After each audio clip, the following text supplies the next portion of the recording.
Good morning class 12। इससे पहले की क्लास में मैंने आपको गद्य संकलन का पुनरावृत्ति कराया था। अब आपके सामने आषाढ़ के एक दिन का है। आषाढ़ के एक दिन का आपको पहली चीज़, आप मोहन राकेश आधुनिक नाटककार के रूप में जाने जाते हैं और इन्होंने न सामाजिक समस्या को उठाया है, न किसी प्रकार की कुरीतियों इत्यादि से संबंधित उठाया, बल्कि इन्होंने एक यथार्थ परक यानी जैसा हो रहा है समाज में उसी के आधार पर, और इसको आप दोनों चीज़ों पे देख लीजिएगा, बाह्य एवं आंतरिक यथार्थ के अंतर्द्वंद को अपने शब्दों में प्रकट किया। इसे आपको स्पष्ट ही कराया गया था। बाह्य एवं आंतरिक यथार्थ, जो कि आपने देखा था कि जो अंबिका के हृदय में हो रहा है वही बाहर भी हो रहा है, या रंगमंच में आपने देखा था जिस तरह की व्यक्ति की परिस्थितियां हो रही थी वैसे रंगमंच में पहले 3-4 कुंभ थे, फिर 2 कुंभ हुए, फिर 1 कुंभ हुआ, वो भी टूटा हुआ इत्यादि, या और भी जो विशेषताएं उनके आधार पे आपने देखा कि बाह्य एवं आंतरिक यथार्थ के अंतर्द्वंद को स्पष्ट किया। पहला पॉइंट आप कर दीजिएगा, न तो इसमें किसी ऐतिहासिक या पुनरुत्थानवादी या प्राचीन गौरवगान या सामाजिक समस्या इत्यादि पे आधारित नहीं है, बल्कि यह एक यथार्थ परक है।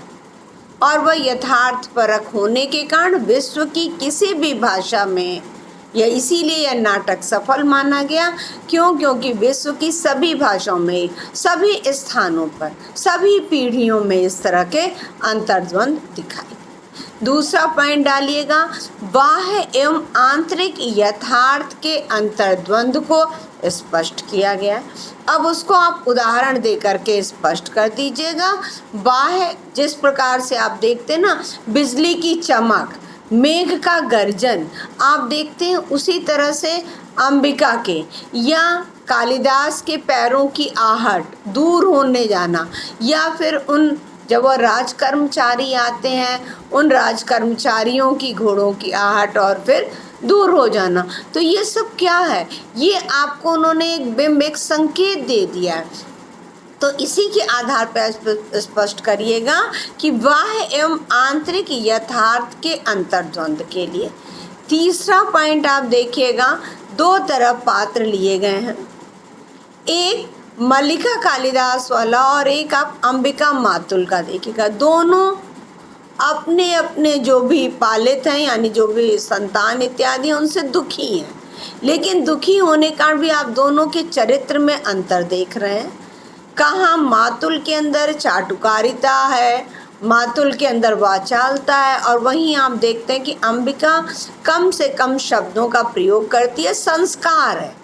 तो इनके आधार पर भी आप स्पष्ट कर सकते हैं। दूसरी तरफ आपने देखा है कि मल्लिका और प्रियंगु मंजरी दोनों के चरित्र का अंतर आपने देखा है, या आपने विलोम और कालिदास का।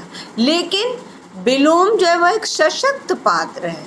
क्योंकि यदि विलोम नहीं होता तो यह नाटक एक सफल नाटक नहीं बन पाता। आपने देखा अनुस्वार और अनुनासिक को प्रवेश करवाया, या रंगणी और संगणी को प्रवेश कराया।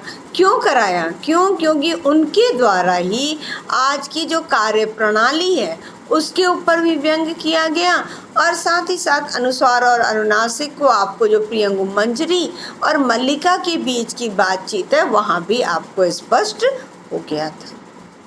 नेक्स्ट पॉइंट आप देखिएगा, यहाँ पर मल्लिका जो है वो भोली भाली है, और उसके जीवन का एकमात्र उद्देश्य है कि कालिदास को जीवन में महान बनना, और उस महान बनने के लिए वो हर बार क्योंकि आपने जो तृतीय अंक का पेज नंबर 93-94 यदि आपने पढ़ा होगा तो उसमें वो स्वगत भाषण, कुछ शब्दों पे आप ध्यान दे दीजिएगा, आपकी बुक में पीछे है। यदि आपको नहीं समझ में आता है तो आप उसे बोलिएगा, उसे मैं लिख दूंगी या कर दूंगी। स्वगत भाषण, स्व माने अपने आप से जो किया गया भाषण है, भाषण भी 3 तरह का होता है। एक तो हम दूसरे से करते हैं, एक समूह में करते, एक केवल एक व्यक्ति है उससे कर रहे हैं, एक समूह में कर रहे हैं, और एक जो सिर्फ अपने आप को कर रहे हैं। तो वो स्वगत भाषण यानी जो वो अपने आप से बातें कर रही हैं, उनसे आपको स्पष्ट हो गया होगा कि मल्लिका के जीवन का उद्देश्य एकमात्र है कि कालिदास अपने जीवन में महान बने। इसीलिए वह कहती है कि मेरी भावना पवित्र, कोमल और अनश्वर। इनके आधार पर आप स्पष्ट करिएगा। नेक्स्ट आप कर दीजिएगा क्या, एक सुगठित है। सुगठित यानी बहुत अच्छी तरह से। आपने देखा कि कालिदास जो है वह उनको जाने से पहले अब वो जगदम्बा के मंदिर में गए, तो उनकी जो बातें वो कैसे पता चलती है, मातुल से पता चलती है। निक्षेप आता है कि ऋषि वहाँ पर इंतजार कर रहे हैं आपका, और निक्षेप के द्वारा पता चलता है कि कालिदास जगदम्बा के मंदिर में है। या फिर आपने देखा कि विलोम के द्वारा ही पता चल जाता है। द्वितीय अंक आपने सेल्फ रीडिंग की होगी तो आपने उसमें देखा होगा ना कि विलोम ने आकर के बोलता है कि आज पूरे गाँव वाले अंबिका से, कि पूरे गांव वाले आपके सौभाग्य से ईर्ष्या करते हैं। तो अंबिका कहती है कि चलिए चल करके मैं बता दूं कि मेरा क्या। तो कहता है ना कि नहीं नहीं, किसी के पास भी समय नहीं है, आज तो लोग यहाँ से पत्थर तक बटोर कर ले जा रहे हैं। तो ये क्या है, ये संकेतात्मक भाषा है। पत्थर वो किसके लिए, उसका दृष्टिकोण किसके प्रति है, कालिदास के प्रति। या प्रियंगु मंजरी जो यहाँ के वातावरण को ले जाना चाह रही है, वो क्यों ले जाना चाह रही हैं, ताकि कालिदास का जो राजनीतिक जीवन है उस जीवन में मन लगा रहे। क्यों, क्योंकि वो कहती है ना कि बार बार कश्मीर की राजनीति ऐसी नहीं है, बहुत उथल पुथल है। राजनीति में वैसे ही एक ही क्षण का महत्व होता है, और ऊपर से कश्मीर की राजनीति। तो पहली चीज़ आपसे ये कहना था कि प्रथम अंक, द्वितीय अंक और तृतीय अंक, तीनों अंकों के रंगमंच को आप तुलना के आधार पर स्पष्ट कर लीजिएगा कि प्रथम अंक से द्वितीय अंक, द्वितीय अंक से तृतीय अंक, और इसको आप कम से कम 3 नंबर के आधार पर तैयार करिएगा। नेक्स्ट आपका आता है मल्लिका का चरित्र। आपने प्रकृति प्रेमी, पशु प्रेमी, सुंदरता, निस्वार्थ व्यक्तित्व इत्यादि इनके चरित्र की विशेषता आप देख लेंगे। अंबिका का आपने देखा है, अंबिका जो है वह द्वितीय अंक तक ही है, और उस द्वितीय अंक में अंबिका का किस प्रकार बच्ची के भविष्य के लिए कर्मशील इत्यादि के आधार पर स्पष्ट करिएगा। कालिदास का आपने देखा है पशु प्रेमी, प्रकृति प्रेमी, तो दोनों में ही आप डाल दिए। उसके साथ आपने जहाँ मल्लिका का चरित्र निस्वार्थ किया, वहीं पर कालिदास का देखिए, जो माँ कहती है वह सारी बातें सही हैं। संदेश जो दे रहे हैं इसके द्वारा व्यक्ति उन्नति करता है, सम्मान प्राप्त होने पर उसके प्रति की गई, या और जो भी पॉइंट्स हैं उनके आधार पे आप संदेश के आधार पर भी क्वेश्चन आंसर स्पष्ट कर सकते हैं, और वही आपका जो है उद्देश्य भी हो जाएगा। नेक्स्ट है इन्होंने कि जो समकालीन स्थितियां हैं उन स्थितियों को इन्होंने बड़े ही यथार्थवादी ढंग से, और यथार्थवादी ढंग क्यों, क्योंकि मल्लिका का आपने देखा है ना, जो तृतीय अंक में वह काले वस्त्रों में है। मातुल भी तो यही कहता है ना। अब वो काले वस्त्र क्या हुआ, आपको संकेत हो गया, वो संकेत हो गया कि अब उसके जीवन में अंधेरा होने वाला है। या फिर आपने देखा है कि उसके जो चेहरे के भाव भंगिमा है, जिनके कारण कि मातुल कहता है।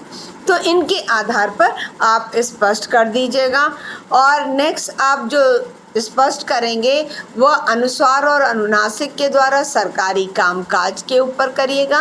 रंगणी और संगणी के द्वारा शहरी और ग्रामीण परिवेश में किस प्रकार का अंतर किया जाता है, इनके आधार पर करिएगा। नेक्स्ट आप चैप्टर पूरे कायदे से पढ़िएगा। तृतीय अंक हमने इसीलिए सिर्फ आपको पेज नंबर 94 तक ही कराया है, आगे आपको प्रीलिम्स में कराएंगे, ताकि आपके लिए तृतीय अंक इम्पॉर्टेंट है। तो तृतीय अंक से आप क्वेश्चन आंसर अच्छे से तैयार करिएगा। और प्रथम और द्वितीय अंक तो आप पढ़ ही रहे हैं। आपके जो हाफ ईयरली एग्ज़ाम का आएगा, उस हाफ ईयरली एग्ज़ाम में प्रथम अंक, द्वितीय अंक और तृतीय अंक का पेज नंबर 94 तक का दिया गया है।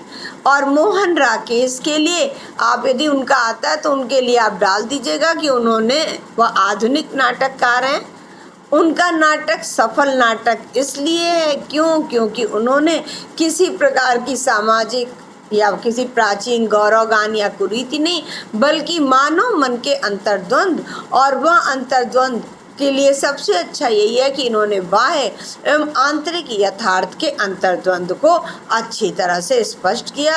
अब वह बिंब कहते हैं, संकेतों के माध्यम से स्पष्ट करिएगा, भाषा के आधार पर स्पष्ट करिएगा, चरित्र के आधार पर स्पष्ट करिएगा। जैसे मातुल और अंबिका का चरित्र लिया, उधर आपने कालिदास और मल्लिका का लिया।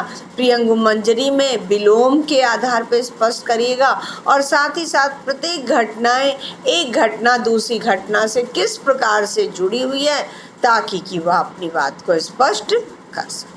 इनके आधार पर अब इसका शहरी ग्रामीण परिवेश पे क्वेश्चन आंसर बन सकता है, पीढ़ी अंतराल पर क्वेश्चन आंसर बन सकता है, चरित्र चित्रण सभी के इम्पॉर्टेंट हैं, और साथ ही साथ उद्देश्य या शिक्षा के आधार पर स्पष्ट करिएगा। आपका यह आषाढ़ का एक दिन यहाँ तक कराया गया है।